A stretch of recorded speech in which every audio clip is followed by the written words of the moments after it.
आपने यह कहावत तो सुनी ही होगी कि मारने वाले से बचाने वाला बड़ा होता है।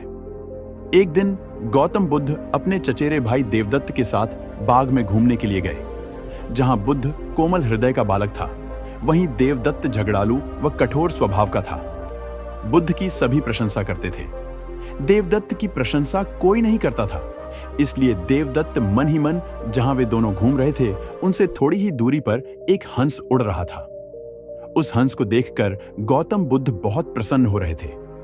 तभी देवदत्त ने कमान पर तीर चढ़ाया और हंस की ओर छोड़ दिया। तीर सीधा जाकर हंस को लगा, वह घायल हो गया और छटपटाकर नीचे गिर पड़ा। गौतम बुद्ध ने दौड़कर उस घायल हंस को उठाया।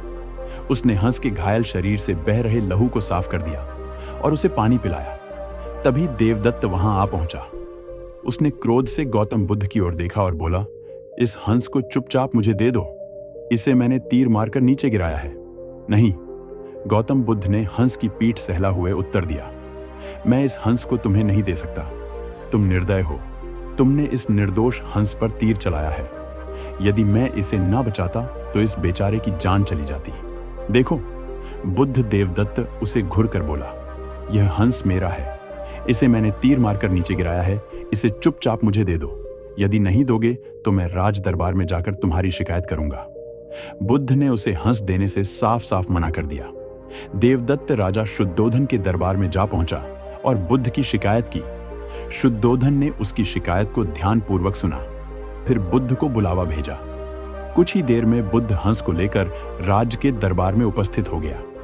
राज दरबार के ऊंचे सिंहासन पर राजा शुद्धोधन बैठे थे। आसपास के नीचे आसनों पर राज्य मंत्री तथा अन्य पदाधिकारी बैठे थे। कई सैनिक हथियार लिए द्वार के निकट खड़े थे।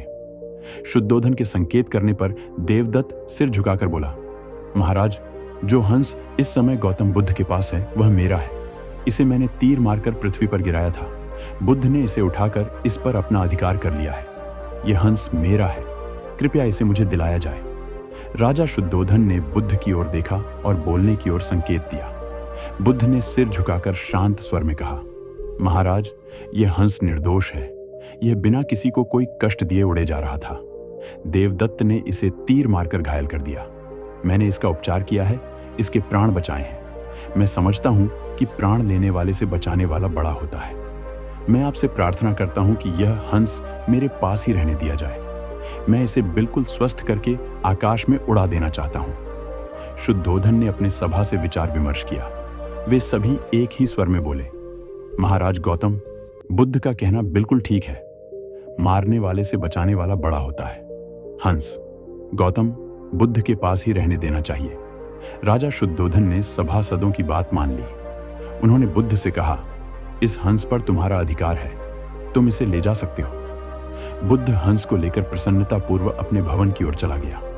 उसने प्रेम पूर्वक उस हंस का उपचार किया। जब वह बिल्कुल ठीक हो गया तो उसने उसे उसके घोंसले की ओर उड़ा दिया। देवदत्त बुद्ध से पहले ही ईर्ष्या करता था। इस घटना के बाद तो उसकी ईर्ष्या और भी भड़क उठी। जीवन की रक्षा करने वाला ही सच्चा महान होता है।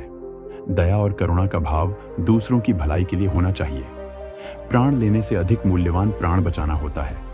हिंसा से श्रेष्ठ हमेशा अहिंसा और ममता का मार्ग है।